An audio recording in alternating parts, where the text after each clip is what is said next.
Welcome along to Thursday night's football show. It is Richie McCormick here with you on a Europa League night which has not been kind to Spurs, or rather Spurs have not been kind to themselves, going down 3-0 away to Dinamo Zagreb. 3-2 they go out on aggregate. Jose Mourinho scathing about his players' attitude in a lengthy post-match interview with BT Sports. As things stand, Manchester United are going out because they're still scoreless, with AC Milan at the San Siro. Second half about to get underway. There it looks like Simon Kjær's away goal, that is, a couple of weeks ago, is going to prove decisive. That's just as things stand, of course. 45 minutes to go at the Giuseppe Meazza. Could all change there. Rangers 1-0 down at home to Slavia Prague, now 2-1 ahead on aggregate are the Czech side. Arsenal, though, are through. They went down 1-0 at home to Olympiacos, who themselves were reduced to 10 men tonight. But Arsenal's 3-1 victory in Piraeus a week ago, good enough for them to proceed.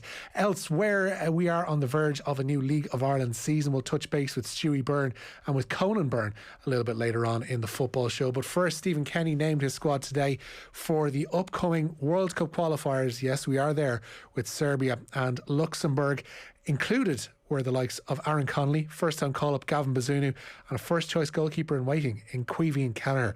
Let's hear from Stephen Kenny, who was talking to Nathan about injuries today. In this squad that you've named, there's quite a few injury issues still with the likes of Quiveen Kelleher, Aaron Connolly, James McLean. Can you give us an update as to what's going to happen over the next few days and how likely they are to be ready for Serbia? Yeah, there is a bit of uncertainty, alright. I will agree with that. I think Quiveen is obviously an abdominal tear, but he's, we have till next Wednesday till the game. So we'll meet up on Sunday in Manchester and he'll join up with the squad and we'll assess him. We'll see how his rehab goes in between now and then.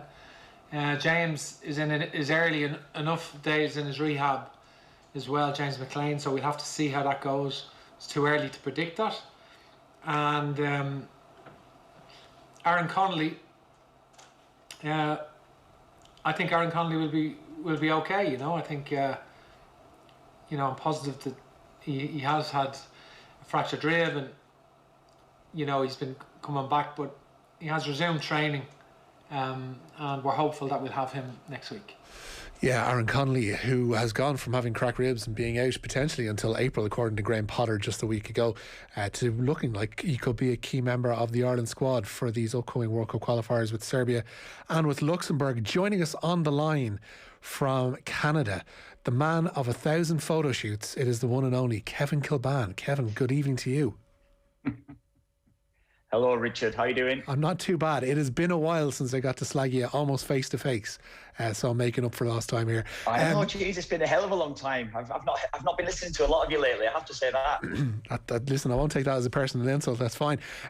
You had was this your first Patrick's Day in Canada yesterday? Did you get to celebrate? What did you get to do over in the cold frozen? Well, north? I was here last year. Yeah, sorry, Rich. I was here last year, but we were in lockdown, so there was nothing really happening last year. So, luckily, the pubs and restaurants had been open for the last week or two here. So we've come out of lockdown to semi-lockdown. So it's pretty much you get an hour and a half in a pub last night. So yeah, I was able to get out and have a few, and it wasn't too bad. Makes all the difference being able to get out, doesn't it? It just seems like, I know, you're still in lockdown there at the moment, and we were the same. It was, you're pretty much just gagging to get out the door at certain times, aren't you? We've had the baby here as well, so that's been a bit different for us. So we've stayed in for various reasons as well. But I think it certainly was great for us to get out last night. Absolutely, yeah. Family all good? How's the little one coming along? All good. Thank you. She's great. Yeah, 6 weeks now, so she's flying along. Yeah, she is. Brilliant stuff. Come here to me. We'll get to matters football, because I'm sure you need the distraction on that front as well. It almost feels, and I don't want people turning off in droves at this. They probably have already because I'm on. But I don't want people turning off, because to talk about a Stephen Kenny squad is almost a fool's errand at the moment, because we've seen over the course of his 10 games in charge so far, a squad is named. By the time we get to game time in a week's time against Serbia, things could be vastly different, because we could see injuries. Touch wood, we won't. We could see more COVID cases or interactions. Who knows? But at the moment, we'll go with what's in front of us here. It does look like the complexion of that squad has changed a lot by the inclusion of Aaron Connolly today. Yeah, that's it.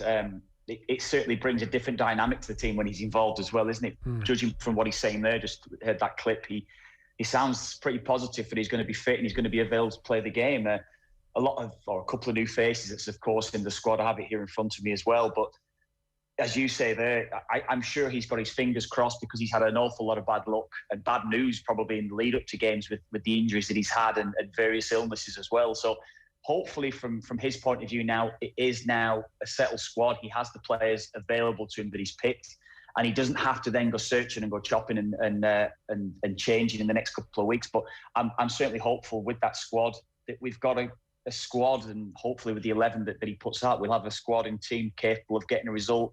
Certainly we know the Luxembourg game is going to be, but certainly for the Serbia game, that we've got a team that can go there and be positive. And I'm sure that's going to be the case.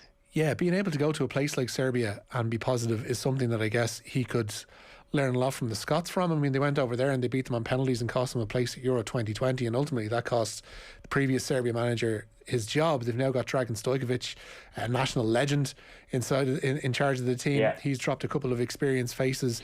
We're not in a position where we're able to do that. We need all bodies and all hands on deck that we can get. So to have a squad as strong looking as Kenny named today is a massive boost to the manager.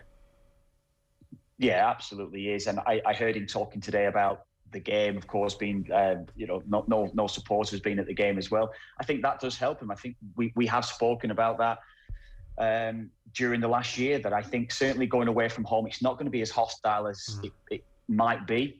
And I think that's going to help him. And as you say there, I do think there's enough quality in that team. Yes, he can't override what Serbia have got, because there's a lot of quality, littered throughout their side and squad. But I think there's enough quality. There's certainly players within the final third that can create. I know goals, we have been lacking, but it's not just under Stephen Kenny's reign. We've been lacking for the last 4 or 5 years in the goal scoring department. And I'd just be hopeful now with the players that he's got, we can get a bit more of a settled side and a settled squad now going forward. And the team can start to create and obviously primarily score goals now, because that's the only way that Stephen Kenny's going to start to get any sort of credit for the style that he's going to be introducing or has introduced. I think I totted it up last week. It was 3 games out of 10 that Kenny's been in charge of so far that Connolly's been available to him. Never mind being played. So he's only played in 3 of the 10 games we've had so far, which speaks volumes for, I guess, we're not saying that Aaron Connolly's going to make the world of difference and score 4 a game, but he is central to how Stephen Kenny wants to take games in the final third. Yeah. And if he's not there, if one of your regular Premier League starters isn't there, it makes a hell of a lot of difference to how you want to put your side out. Well, I know. Well, that's it. I mean, you'd probably call James McLean a ball carrier, someone who could take us up the pitch if necessary. There's nobody else really of that type within the squad. And absolutely, Aaron Connolly is. Yeah, I know you don't want to put too much pressure on him in saying that he's a world beater, but he is getting better and better. He's playing at a very high level when he's been playing at Brighton, and I think what he brings to the team is very different from any other player that's within the squad. He can play central when he plays through the middle, and he's direct. There's nobody else of that type that we've got, that we've probably had for a long time as well. Maybe since Damien Duff, I'd probably feel that we've got of that type that can play centrally and in the wider areas as well.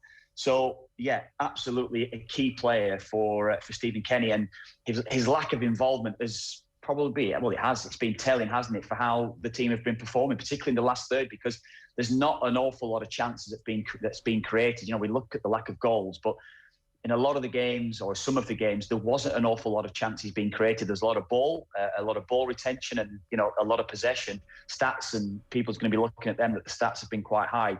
But it has been the final third we've been lacking, and Connolly is central to everything that Kenny would want to do, particularly in the final third, I'd say. And yeah, I think he's a key player for him, absolutely, yeah. If you're to pick, because we're working off the assumption, I don't think we'd be far wrong either, that he's going to go with a 4-3-3.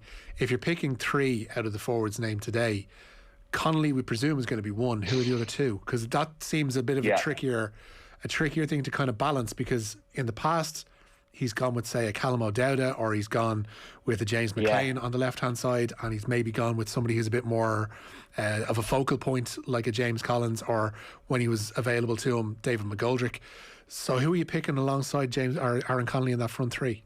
Yeah, no, it is an interesting one. I I'd still always want to pin my hope on Robbie Brady as well. I really do. I think he has got supreme quality. Is he the type of player that's going to be a long-term addition in Stephen Kenny's squad? I'm not so sure. He has been in and out of the starting 11 when Stephen Kenny's been involved there. But I'd certainly say, looking at it, O'Dowd has impressed enough since Kenny's been in. So you probably look at O'Dowd, and you're looking at that central striker there. Is he going to go with maybe Troy Parrott or someone like that? That's the up and coming player, managed to score his first goal in recent weeks as well. So it could be someone like Parrott that you say, I'll tell you what, now we're going to have to stick with him for the next campaign or two.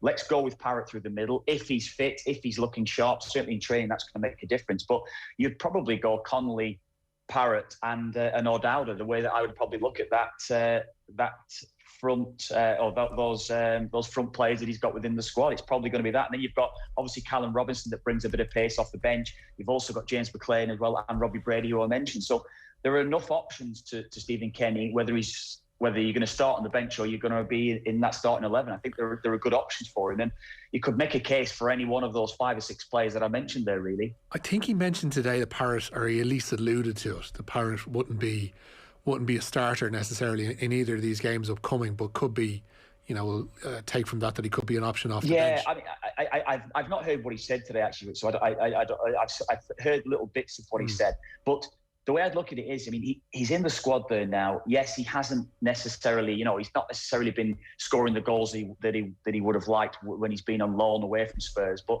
I'd look at him and think, well, look, he's a player that you're looking to go and progress. This might be the setting or the platform for him to really go on from there. Now, he's got a lot of quality. He's still inexperienced. Of course, he's still inexperienced. But if you look throughout the team, obviously Shane Long is going to be still there and thereabouts. But it looks as though Shane Long, what is he now, 34, 35, Shane. So he's not going to be around for a lot longer as well. So he could be a player that you use maybe in the last 15, 20 minutes a game if you're needing to change things going forward. So maybe I'd be looking at Parrott. I would be now. And again, that inexperience does go against him. I wouldn't want to be thinking, well, look, if he's not right, you're throwing him into the big games.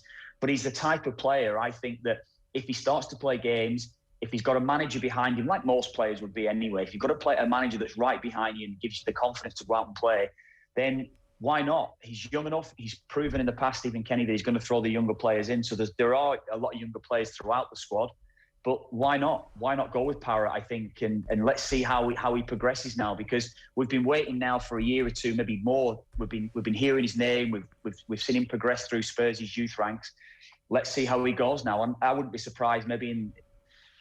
You might be right on that one. It might be a start for him against Luxembourg, just to try and bed him in properly and try and get him some game time. It might be that. It might be a bit too soon, I suppose, going out to Serbia, out to Belgrade to get a start. But I think in this campaign, I think we might see a lot more of him. Yeah, he's kind of almost stumbled across, just through weird situations, he stumbled across possibly the perfect manager for him in terms of confidence at club level, because obviously things didn't go to plan at Millwall. They were very fond of him there. He moved on to Ipswich. They sacked Paul Lambert and bring in Paul Cook. And Paul Cook is one of these ebullient figures. He's got a personality about him that can put his arm around players and get them playing, especially younger players. And you see that combination of Paul Cook and Troy Parrott, and it kind of, yes, it's League One and yes, it's Ipswich, but it's one that can work for a player of his age. Yeah, definitely. I don't really know Paul Cook all that well, but I've spoken to him on a number of occasions, and I like him. I do. He's very open. He's very honest with his players as well, and obviously a very, very good coach. Obviously, he had the success he had with Sligo going back over to England then as well, and the success that he's had with various clubs over there. I think he is the ideal manager for him, and I think he has a willingness as well to stick with a player once you put him into the side as well. And I think that can only help Troy Parrott. He's left Spurs to play games to start week in, week out, and that's not necessarily always been the case. Some might argue, say, well, he's not necessarily been scoring the goals to warrant a place when he's been starting games, but now he needs a run of games. And I think with his ability, if he starts enough games and he's starting games regular enough and consistently enough, he will start to score goals. The area of this squad that excited me the most when I saw it named today was the midfield, because in that midfield is actually a hell of a lot of players, or are a hell of a lot of players who are in form both for club and country. You look at what Conor Hourihan's done since going to Swansea. He's found his goal-scoring touch again. He's looked like the player that went up with Aston Villa a couple of years ago, and maybe even a little bit before that as well at Barnsley. Alan Brown in his last couple of internationals has actually been really, really bright and has done some really good absolutely. stuff. Jason Knight obviously as well, and then Josh Cullen has been the bolter. He's gone to and taken a punt with his career at Anderlecht. It seems to be going really well for him, spoken really highly of by Vincent Kompany and those who are keeping an eye on these things. And looking at it, Jeff Hendrick hasn't had the greatest of seasons. I think his best Ireland games have actually been the last couple of internationals he's had under Stephen Kenny. He looks like he's somebody who's a lightning rod for criticism, Jeff Hendrick. But I actually, watching those last couple of games, in a purely objective sense, he's actually had pretty decent appearances for Ireland. So it's a very tricky area for Kenny to try and pick his best three. If you were to try and sift that through those midfielders and pick your best three to go to Belgrade, who are you picking? Yeah, so I mean, it's a good shout, and of course Malumbi's starting to get game time as well at Preston, so he's another one as well. Conor Hourihan, it looks to me, if you're picking one straight away now, Conor Hourihan, certainly on the form that he's in, and what Kenny has done in the past as well in playing in a majority of the games. So Hourihan looks probably the automatic pick.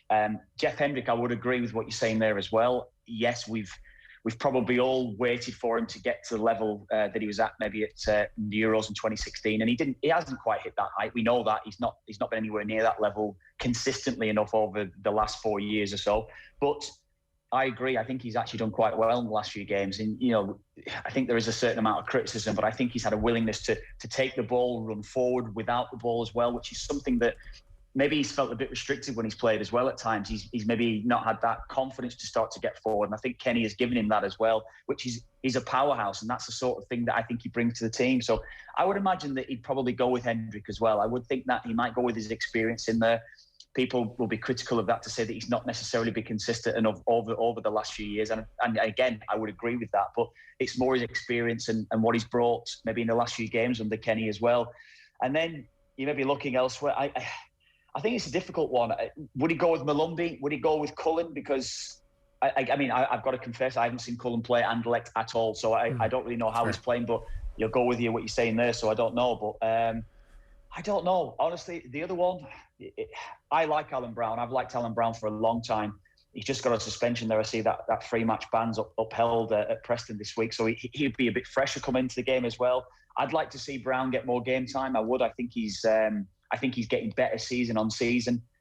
So maybe Brown, maybe Alan Brown. I suppose we'll see how it goes. But I think you'd probably go Hourihan, Hendrick, and then one of Brown and probably Cullen. Then you'd probably say, wouldn't you, considering how well he's been playing, I suppose. Well, then yeah. Well, listen, this might be a different conversation considering how we're going to address the fullback situation, because previously, obviously, he put all his eggs in Matt Doherty's basket down the right. That necessarily hasn't worked in his favour. Doherty hasn't had the best of seasons for Tottenham. That's been compounded by tonight, of course, as well. Do you pick Matt Doherty as a wing back with three behind him then, or do you pick Seamus Coleman as your right full back with a back four? He's not going to change his system, is he? He's not going to change it. He's going to go with the back four. That's how he likes to play, 4-3-3. That's how I would see Kenny playing. That's how I would imagine he's going to play long term.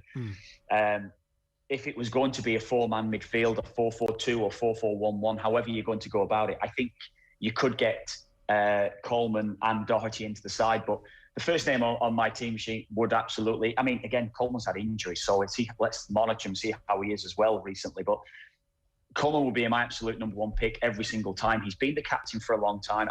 I felt it was a mistake from Stephen Kenny when he named his first side and he picked Doherty ahead of Seamus Coleman. As a back four, as I said, it was nothing to do on the ability. Some might argue that Matt Doherty's been playing better. He's never played as a natural right back consistently going into that game when Stephen Kenny picked a back four. He's always played as a wing back. Yes, he's been playing in a back four at Spurs, absolutely has. But when he's played the majority of his career at Wolves, absolutely was in a back five or back three, midfield five, or however you want to go about it. So as a back four, as an out-and-out right-back, Seamus Coleman is a better player in my eyes. And he's the captain. He's been a captain for a long time. He brings so much to the squad, to the team. He is the real leader that's within that side. And that cannot ever be overlooked, what he brings to that team for his leadership skills, for his personality. Coleman is the number 1 pick every single time in my eyes. And, that's how I would go about it. He's going to pick a back four. Coleman should play every time, I think, yeah. I don't want to lead a pile-on or continue a pile-on on Shane Duffy, but the fact is the season hasn't been good at Celtic since going on loan from Brighton. But there is that sense that when he pulls on an Ireland jersey, things will be all right. And he has been, like Stephen mentioned it today, he's been one of Ireland's standout performers, especially under him, and I guess going back through Mick McCarthy's reign as well. There's nothing to suggest in an Ireland jersey that Shane Duffy is going to have a bad performance. It's the worry that he will carry over his club form. How strong would that worry be from your point of view? Well, he hasn't had a good season. It hasn't worked out for him. It was the dream move for him, as he suggested at the start, and it hasn't quite worked out the way that he would like. And I think we probably judge a little bit on what we're seeing on social media for the length that people are going to try to give him stick. When you're reading a lot of social media, I would hope that he's maybe got the sense to stay well clear of it as much as he can. Playing for a club like Celtic, you're open for criticism from so many different angles anyway. So, in my eyes, Shane Duffy has been Ireland's best defender for the last probably 3 years, I would say. There's nothing to suggest to me that Stephen Kenny should be looking elsewhere or to another player other than Shane Duffy to play in the heart of the defence. And I think he will probably stick with Shane Duffy. I think he deserves it for his performances playing for Ireland. And I'd go with him, absolutely would go with him. It's who's going to play alongside him. That's what I was just going to ask you. Are you going with the Kevin Long, given the fact that he's had experience at this level? Are you going with Dara O'Shea in the absence of John Egan?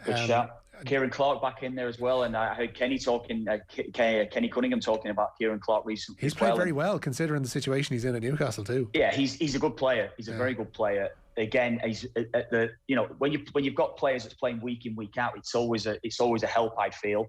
Dara O'Shea, of course, has been doing that with West Brom, not necessarily playing in a central position, has he? So that's the thing. But I'd go with. I wouldn't be adverse to going with Kieran Clark, giving the team a little bit balance of a left and right-footed central defender. Would he go with that? I don't know, but I heard Kenny making that argument for him recently, and I could actually see that. I could see Kieran Clark stepping in there because of the games that he's played. Again, more game time. He's been consistent when he has played. So probably the two that I would look at, I would probably look at Duffy and Clark. Yeah. The realistic thing about all this is it's a very nasty route to the World Cup. Like, unless you're winning the group, and unless we have a magnificent start and things turn a 180 from where they've been over the course of the last 18 months, we're not winning that group. That's just being realistic. We can aim for it, that's all good.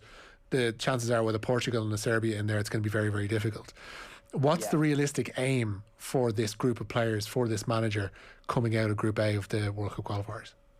Well, do you know what? It's not unrealistic, is it, to suggest that, if we get the results right at home, that we could actually do it. We could actually do it. And it's certainly not a write-off, but everything's pointing towards how tough a group this is going to be. Going away to Azerbaijan's not going to be easy. I think we all recognise that as well. So it could come down to one of those away matches. If we can get to Serbia and get away with a result, of course you take a point now. Anything else is a bonus from that.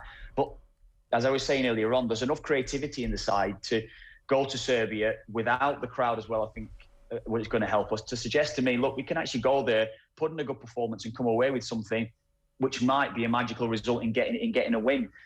Anything else then, when you're going forward, you're looking at each getting your home form right, which hasn't always been the case. We've not scored goals, but we've not necessarily played teams off the park when they've come to Dublin recently in the last few years, and that's probably been the case over the last 10 years, maybe for a while even before that. So I would like to see the side getting that consistency at home, getting the results right at home, and then when you're going away, then you're looking at maybe coming away with points away from home against the big sides like Portugal and Serbia, and they're bonus time, isn't it? It's bonus time. But I'm with you what you're saying there, that it's going to be so difficult to get through and qualify.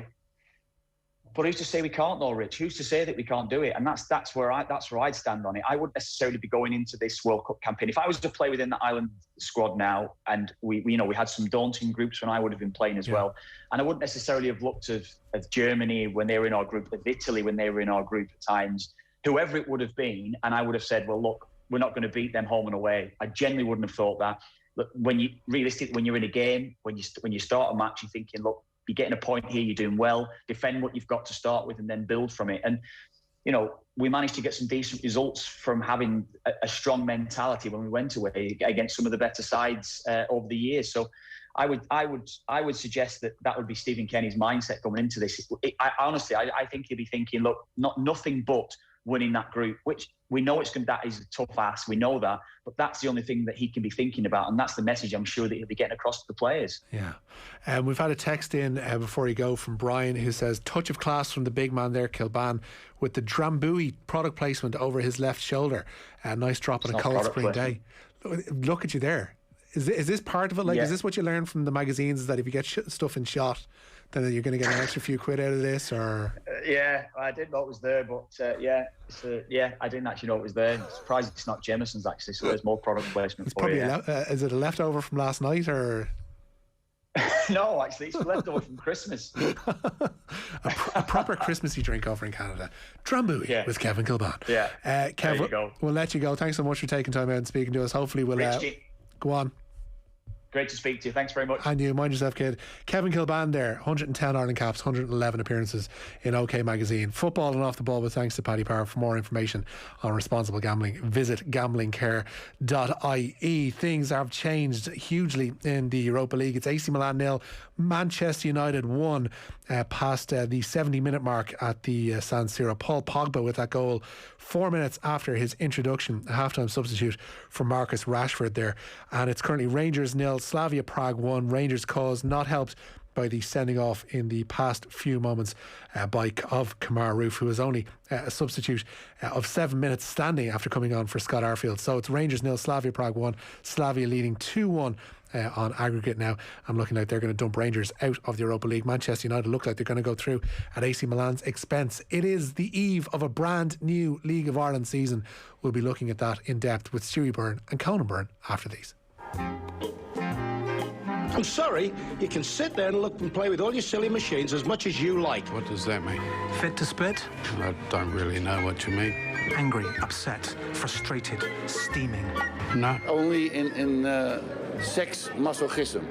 Then it is allowed. Well, I appreciate you not pulling my hair, thank you. Yeah, okay. Where did this ferocious determination out there today come from? The media. Every one of them wrote us off. Somebody's out to get me. We've been shagged by Dublin. We've been ridden rock solid by people in Dublin. Had you known more pressure on you, more questions about you in your 19-year tenure here? Nah, it's absolute bollocks. Did you think coming in with a 69 that you could even consider yourself 6 shots back? It's the first round of the golf tournament. Just calm yourself. There's an awful long way to go yet. Hurry up, man. Jack Wallace, congratulations. What is it, Brendan? What would it be? Let me think. I'm not sure. I'll have to think about that one. Think about it deeply. So you're not going to draw me in it, and you have a look at all the facts, you'll see I've no comment to make. You've made your name as a wheeler and dealer. There's not been much wheeling and dealing, I'm not a wheeler and dealer. That's off. Oh, no, I didn't go like that. Don't say that. I'm a fucking football man.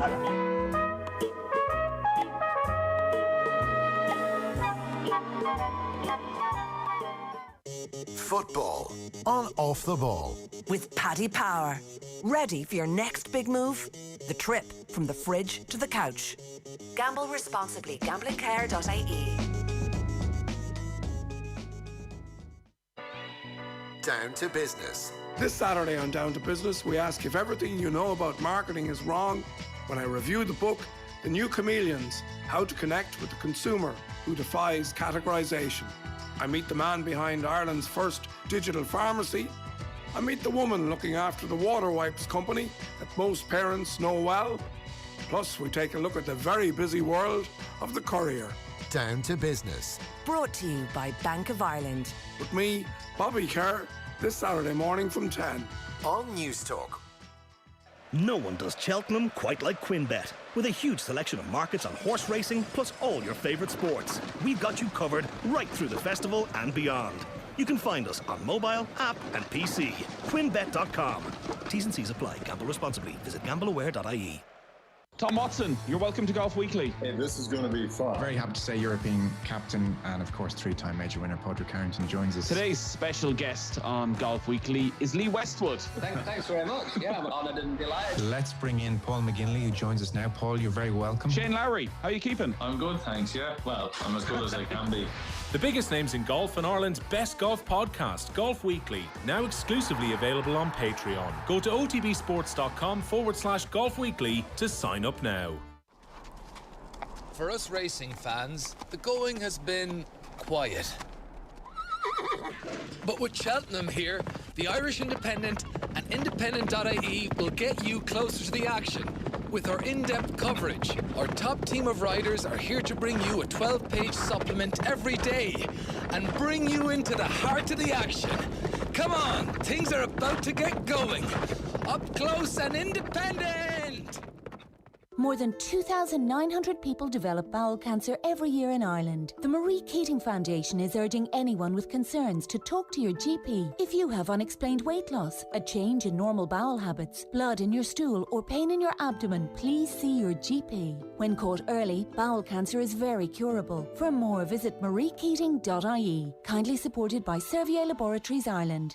Have you heard it's got even bigger? The new Dyson V11 outsize cordless vacuum is now available at Harvey Norman. Power and intelligence now in a larger format, with a full-size bin that's 150% bigger, which means less emptying, and a cleaner head that's 25% wider for faster, deep cleaning. Discover the Dyson V11 outsize cordless vacuum now available at Harvey Norman. Shop online today at harveynorman.ie or safely in our spacious stores, open until 6 p.m. daily.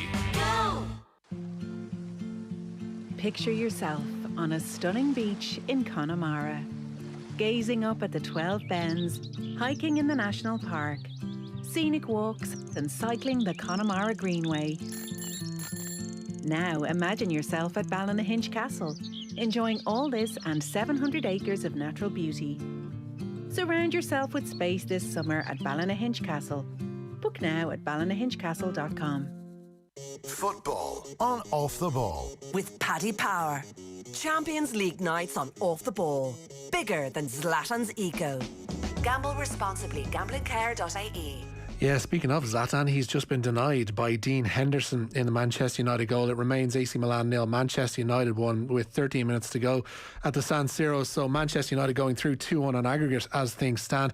Rangers, though, will be heading out of the Europa League tonight. They're 2-0 down now at home to Slavia Prague and down to 9 men. As well are Steven Gerrard's Scottish champions. Another red card there for Balogun in the past few moments. So 3-1 Slavia lead on aggregate. But it is, for a lot of us, akin to Christmas Eve tonight. We're on the verge of a new SSE or Tristee League season getting underway tomorrow night. We had the President's Cup last Friday, firm league action getting underway this weekend, and joining us on the line to look ahead to the action of the season as a whole is former St. Pat's and current Glenavon midfielder Conan Byrne, and former St. Pat's and former Shelburne and current recording artist Stuey Byrne. Good evening to you all, and good evening to you both. Hey Richie, how are you? Not too. I'm excited. I'm excited as well. You're excited. It's a new jersey, is it? It's a new Bose jersey. It's several new jerseys. We have several new jerseys. The stripes, beautiful. The Fontaines sponsor with the Focus Ireland and all that kind of stuff. It's all good. I'm an excited man, Stewie. And not just generally. It's nice to have the league back. I guess we kind of vaulted over we're in a constant stream of uncertainty at one point or another with this thing. But we got over whether or not we're going to have a league. We are going to get underway. Looks like we're going to have a full season. So it's something to look forward to, Stu. Yeah, it is. And it's we're in a different place to where we were last year, weren't we? I remember talking to you guys this time last year. Didn't really know where things were going to go. A lot of unsurety. Things were only kicking off, and you just really couldn't plan, and then things stopped, it got going again, so on and so forth. And we've done a fantastic job of finishing the season out, and Rovers ran out deserved winners. Obviously we couldn't get crowds into the games. We maybe got bits of crowds in a certain times, but it ultimately finished with no one at games. The difference this year, of course, is that I think there's an air of optimism about everything, isn't there, really? We're coming out of this. We've come out of a really, really difficult winter, I have to say. And you do feel now it's springtime, things are starting to happen. And we can look forward to hopefully getting people back into games at some stage in the season. So probably it's to our advantage that we have a season that's beginning in March. Yeah, Conan, like when we look at it, I guess everybody's biggest fear going into lockdown last year, and with the uncertainty that we had in the shortened season and the revenues being slashed and all that kind of stuff, was that maybe we were going to lose a club or two. What's actually happened here is we've gained Treaty United in the first division. Everybody's stayed as they were in the Premier Division. The bigger teams, let's be honest, have built upon the squads that they had in place last year, or rebuilt in some cases. So there is a deserved sense of optimism, I guess, about this season. Yeah, there's huge optimism about the season ahead. I'm really looking forward to the watch LOI. Getting to see every single game for €59 up until the summer. It's less than €1 per game. It's incredible value. Great to see being able to capture every single game. Even as a player in the league, being able to see other teams, it's been very, very difficult to do that over the years when you only have a highlights package maybe on a Monday evening. So being able to see the other teams as a fan, as a player, as a manager, it's going to be invaluable. And just really, really looking forward to the season kicking off. It's going to be a fascinating campaign. A number of clubs have a number of key players, the likes of Shamrock Rovers and Jack Byrne. Bohemians front three have all gone, so it'll be interesting to see how the new front three are going to gel. They've done pretty well in pre-season. Joe Hodge coming in from Manchester City up in Derry. Interesting to see how he gets on, as well as Will Patchen coming from Dundalk. Declan Devine said during the week that he's probably the best signing he's ever made. So no pressure there, Will. So yeah, it's just going to be a fascinating season. I'm really, really looking forward to kicking off. Yeah. As you mentioned there, Conan, all available with the Watch LOI kickoff pass going on sale there for €59, watchloi.ie to see all that SSE Electricity League action. Stuey, you were at Tallaght Stadium last Friday for the President's Cup. Shamrock Rovers beaten on penalties by, I guess, an all-new Dundalk side, because so much has changed over the course of the last 12 months there with Filippo Giovagnoli, quote-unquote, in charge. Shane Keegan seems to be in charge. It was a perfect table setting for the season, I thought, that game, because there was a lot of needle about it. Pat Hooban probably did his best to ensure that was there with his comments in the past few weeks, but it was great to see that what in essence was a curtain raiser had a bit of edge about it, had a bit of quality about it too, and had players settling into you. Yeah, that's what I thought. I was really happy to see, where both these teams were at. You would not normally expect teams to be that sharp at this stage of the season, especially a week before the start of the season. Players can be sometimes a little bit tentative, maybe picking up injuries, that kind of thing. But I thought both teams were at it. They were really at it, I have to say. And Pat Hooban, he said a few things, and I mean, I'm all for that stuff, to be quite honest with you. I think we need that in the game. I think it's it's all too nice now these days. Football's gone very much, well, not the League of Ireland, hopefully it continues that way, but the game has gone it's very soft, and you get situations where there's almost this kind of like, you have the ball for 5 minutes and then we might get it back, and so on and so forth. So I didn't think that was the case the other night. I thought they were at each other. Ronan Finn came in for a little bit of special attention as well from Chris Shields and Cleary. So it was all good. It wasn't a dirty game, Richie. It was just competitive. It was hard, and you got into it. You were drawn into the game, and it got me going. I was doing co-commentary on it, and it's very difficult to do co-commentary at the moment. When there's no crowd, you can't get a sense of you tried to kind of get your own atmosphere going, but didn't need it because, like you say, they were just in each other's faces. Good quality in the game. Fitness levels look really good. I say both sides, 70 minutes onwards, got a little bit tired. The decision making went a little bit out the door, but you'd expect that because obviously match fitness is not there. But it bodes really well. If those two sides are at the level they're at now, they're only going to get better and better, So they're in really, really good shape. Conan, it's obviously Shamrock Rovers' title to defend. Whether or not Pat Hoopan would agree with that or not, it's another story. But they have but it seems, at least on face value anyway, really, really well this season. Brought in some really good players from Dundalk. You look at Sean Gannon, you look at Sean Hoare coming in. They got Danny Mandrew to cross the Liffey as well. But Chris McCann looks like being the standout signing for me. He kind of impressed me last Friday. Looks like that calm, experienced presence in the centre of midfield, almost like the way Dundalk have had Chris Shields operating in that role the last few years. McCann looks like he might offer that to Rovers. Yeah, and it's a surprising signing, I suppose, with Stephen Bradley. He usually signs youth players and brings them and sees players, what they're doing at other clubs, brings them in and develops them, like he has done with Jack Byrne and the likes of Aaron McAniff. I was actually surprised with the setup they started with last week. I thought it was very defensive-minded, considering they had the likes of obviously Roberto Lopez, Joey O'Brien, Sean Hoare, Sean Gannon, Liam Scales, Chris McCann, all defensive-minded players. But as you say, Chris McCann I thought he was excellent. I thought he reminded me of when he was in the Shamrock Rovers team back in 2014. He's getting on the ball and doing things simple. Ronan Finn now is up role, considering Sean Gannon has moved into Shamrock Rovers as well.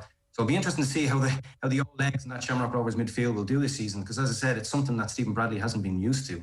And also bringing in Danny Mandroyo, who didn't really get off to a great start last week. He's capable of much, much better. And really, he gets on this season too. So yeah, they're the team to beat. No, there's no doubt about it, even with them. I still think Shamrock Rovers will edge it in the end. Yeah, Stuey, the signing of Mandrew raised a lot of eyebrows. I think it had been kind of mooted from a little bit out last season. He hadn't been finding his way into the starting 11 at Dalymount. He kind of drifted from Keith Long's plans, and this had been talked about as a potential move for a while. It's finally come to pass. Application seems to be the main issue with him. I think we saw a bit of that last Friday. It's going to be the main test of Stephen Bradley if he's going to get a tune out of Mandrew this season. Yeah, Danny's he's very much an off the cup kind of a player, isn't he? I think he's that kind of player where you give him the reins and you let him go and do his stuff. I don't think he's going to get away with that at Shamrock Rovers, to be quite honest with you. And he got caught out a little bit last week in his defensive work by Cleary, who checked inside a couple of times and made a bit of a fool of him. So he's going to have to really learn quite quickly. You can't get away with that anymore in the modern game. He's not that good yet. If he may well turn out to be as good as that, and if he is, then good luck to him. But until then, he's going to have to work. He's going to have to fit into that team. He's been asked to do a job when Rovers don't have the ball. When they get it back, oh well and good, go and do your stuff. But when you don't have the ball, you got to work to get it back. And it's funny you should mention even Ronan Finn. Like it's going to be a different year for him again, Ronan, because Ronan had been asked to play a very specific role last year, which I thought he was outstanding in. He just absolutely, that wing back role. He looked to me like he thrived in it, almost like he loved the discipline of it. Which is unusual. But he's now been brought back into that central role, and he'll have to kind of sort of reinvent himself, I suppose. I don't think he'll be able to get away with being the kind of player Ronan used to be. He was full of energy. Box to box. He'd be running all day, everywhere, left, right, moving around. He's going to have to manage himself now, because he's not getting any younger, is he really? And obviously when you've got a squad as big as Rovers, you've got to see out the season. You're going to manage that as well as you can. But you've got the players to fill in. Dylan Watts is another one that can certainly come in there and make a name for himself. So big season for Mandrew and Dylan Watts, I would say. Conan, if you're looking for somebody to challenge what has been the top two for the past couple of seasons, who are we expecting to mount that challenge this year? Who do you want Conan to say, Richie? Do you know what? No, but there's a couple of both, because I'm looking at, to be honest with you, the obvious one would have been both, but the interesting cases for me are both St. Pat's and Derry. And indeed, you can probably throw Sligo into that as well, because they certainly have had the squads in the past couple of years, but they've fattered to deceive a little bit. So I'm looking to see from Conan's point of view, who does he think was going to be that bolter from the group that could challenge the top two? Yeah, I think both probably will be in there, absolutely. Keith Long has this knack of bringing in fantastic players into his current crop, and moving on players when they're not needed anymore. Waterford, who was brilliant for them last season. But the front three are going to be, Liam Burt has done particularly well in pre-season, scoring a few goals, and bringing in Tyreek Wilson as well from Waterford at left back. Bit of competition for Anto Breslin, who was magnificent last season in that left back role as well. The other contenders, I'm not sure about Derry City, being honest, Richie. Did mention Will Patching and and bringing in Joe Hodge. But we've got to remember Joe Hodge is only 18. We can't be putting too much pressure on his shoulders at such a tender age. And they brought in David Parkhouse. I suppose if he fires like he did 2 years ago when he came to them on loan from Sheffield United, they do have a chance. But if he doesn't, then they've no recognised goal scorer. They've lost their attacking lineup as well. So I can't really see them being challenging for a top four. I think Sligo will have a great chance. I think Greg Bulger has been a tremendous signing for them. That defensive midfield role. And if you look back at Liam Buckley's teams over the years, he's needed somebody with character and personality that Greg Bulger has for that position. Now, Stuey probably will talk to you better about that position, considering he played in that role himself over the years. But I played with Greg for a number of different clubs, and with Liam Buckley as the manager, and his role will be very, very specific and will be very, very key to Sligo's success this season. Yeah, providing. Go on, sorry. Go on, sorry. I was saying, providing Greg can keep fit, and they brought in Walter Figueira as well, bringing him down from Derry City. Like a couple of astute signings there from Liam Buckley, Stewie. I would agree, yeah. I think they've signed really well. Just looking at who they've signed, Figueira and Bulger stand out for me. Richard Brush obviously comes in, knows the club well. And Horgan's a good player as well, very consistent, and he'll give them, a lot of solidity there in that rifle position. So I'd have high hopes for Sligo, I have to say. I think consistency is key for them. And I suppose, you have to kind of, in this league, Richie, anyone can do really well. I don't mean to demean the league like that, but because we have such a high turnover of players every year, there's always a surprise package or a couple of surprise packages. And the reason being is because it's only really the top clubs, the Rovers and the Dundalks that can kind of bring in a high caliber player. They have the finance at the moment. Credit to Bows, they've done it a different way. They've done it because, whatever way they acquire players is they're doing a hell of a job there. Like Keith's been absolutely fantastic since he's gone in there, and he's been able to spot a player, not just bring a player in, but maybe move one on if he's not doing his stuff, so you have to give him special credit for that. But because we have this high turnover player in the rest of the clubs, there's always a club that can step up and do really well, and that's been happening ever since. I mean, I suppose when Pats won the league back, was it 2013, Conan? Dundalk pushed Pats all the way that year. That was the brand new Stephen Kenny team, the team he put together in an 8-week off season, pushed them all the way to second, and then ultimately went on to win leagues after that. So it can happen, but there just needs to be a bit of belief. I think Sligo just need to believe they can do better. I'm split between Sligo and Pats as to who might really push. I like to look at Pats, to be quite honest. I think they've been quite quiet for a few years now, and Stevie, if he can apply his standards as a player, if you can apply those same standards as a manager to the players that are there, I think they'll do really well. Quickly, Conan, before we wrap, we're looking at potential champions this year. Are we looking beyond Shamrock Rovers and Dundalk? It's definitely going to be one of those two. What do you think? Yeah, I think you have to bring Bohemians into it. Okay. It's always just about Shamrock Rovers and Dundalk, but Bohemians ran Shamrock Rovers pretty close last year, considering the difference in budgets and all that. But yeah, you can't see past Shamrock Rovers. I don't think, considering the resources that they have, the players that they have in the team, and the goal scoring threat all over the pitch. We saw it with Liam Scales' fantastic strike last week, that the goals all over the pitch. There's always been this talk about the goal scorer and that number 9 for them. But when you've got players like Graham Burke, Dylan Watt, Ron Finn that can score goals from anywhere in the pitch, and then defensive trio of Lopez and Scales, O'Brien that can score goals and set pieces. Yeah, I think they're going to be the team to beat this season. Stewie, champions?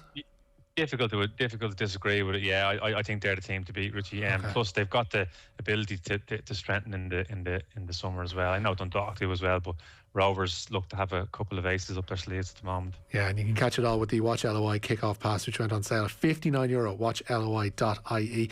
Conan Byrne, Stuey Byrne, thank you so much. Stewie's latest single as well, The Game That We Love, is available now on all streaming platforms and places where you download music and all that as well. Lads, thank you so much. We'll be back after these. Football on Off the Ball with Paddy Power. Fake crowd noise? The Emirates never sounded so good. Gamble responsibly. GamblingCare.ie. This Irish success story is brought to you by Guaranteed Irish. Home to Sean O'Casey and WB Yates, Mountjoy Square is also home to DID Electrical's first store since 1968. Now employing 350 people in 23 stores nationwide and online at did.ie. DID continues to deliver, install and demonstrate the latest appliances and technology.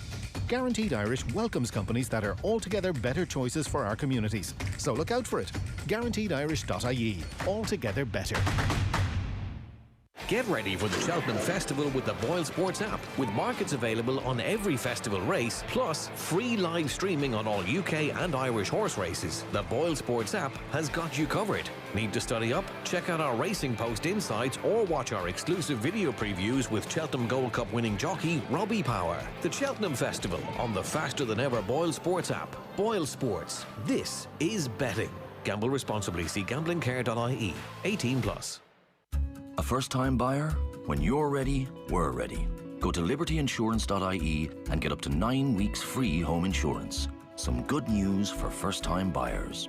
Welcome home. Liberty Insurance. Ready for the real world. 9 weeks free home insurance includes 5 weeks free 10% and an additional 4 weeks free 8% for first-time buyers only. Maximum discount €40 for buildings and €15 for contents. A first-time buyer is defined as a first-time buyer of home insurance for property they own, subject to minimum premium and applied before optional covers. Acceptance criteria, terms and conditions apply. Liberty Seguros, Compañía de Seguros, Araya Seguros, S.A.A. trading as Liberty Insurance is authorised by the General Director of Insurance and Pension Funds in Spain and is regulated by the Central Bank of Ireland for conduct of business rules. Get the Irish Daily Star today for your free 20-page Cheltenham pullout, bringing you the inside scoop from outside the track. We have Davy Russell's exclusive views and all the top tipsters ready to get you first past the post all week. The Irish Daily Star, #1 for racing, #1 for you. ARC Cancer Support Centres are appealing to Irish artists to donate one of their beautiful paintings, sculptures or photographs for our online auction, Art for ARC. This will run from May 28th to May 30th. Last year's success was entirely down to their extraordinary kindness and the generosity of the Irish public at a difficult time for those we help. If you can support us, please contact Mairead at arccancersupport.ie. Mega sale at Curry's PC World. Save €400 on the LG 55-inch 4K Ultra HD OLED TV, now €1,449. Get the Samsung 219-litre fridge freezer for €599, save €230. Save €50 on the Asus laptop with full HD screen and 1 year free Microsoft 365 subscription, only €369. And get the Samsung built-in electric oven with dual cook technology for €699, save €100. Shop online at currys.ie. Football on Off the Ball. With Paddy Power. Ready for your next big move? The trip from the fridge to the couch. Gamble responsibly. Gamblingcare.ie. Manchester United through in the Europa League. They will be in the quarter-final draw tomorrow after beating AC Milan 1-0 tonight at the San Siro. That goal coming in the second half, 4 minutes into the second half, from Paul Pogba, second half substitute for Marcus Rashford. Rangers, though, are out, reduced to 9 men tonight and beaten 2-0 at home by Slavia Prague. So Steven Gerrard must content himself with the small matter of a Scottish title. They won't be going any further in Europe. As I mentioned earlier, Dinamo Zagreb putting Tottenham to the sword at the Maximir, beating them 3-0, and Spurs go out 3-2 on aggregate. Arsenal progress 3-2, going down 1-0 tonight to Olympiacos. That is just about our lot for tonight. Before we go, a hearty congratulations to Tim McCarthy, who identified Ken Doherty as our mystery voice tonight. Tim, you have won yourself a €250 voucher, and it's always thanks to Guinness. Raising the bar. Drink responsibly. Visit drinkware.ie. If you've missed out, we'll give you another chance to win tomorrow night with Ger. Coming up tomorrow on OTB AM at 7:30, Alan Quinlan and Anna Koplis on rugby. Daniel Harris reacting to United's progress in Europe at the expense of AC Milan. We'll throw in a bit of Spurs, of course. And tomorrow night we'll be back on the radio at 7 p.m. Former England international Maggie Alfonsi and a Friday night racing special reviewing the week with Patrick Mullins and Jane Mangan at Cheltenham. The great Tom Dunn is up next. Thank you so much for listening in tonight. Good night. Give him a ball and he out of grass. He'll give you a move for the perfect pass. Get ready for the Cheltenham Festival with the Boyle Sports app, with markets available on every festival race, plus free live streaming on all UK and Irish horse races. The Boyle Sports app has got you covered. Need to study up? Check out our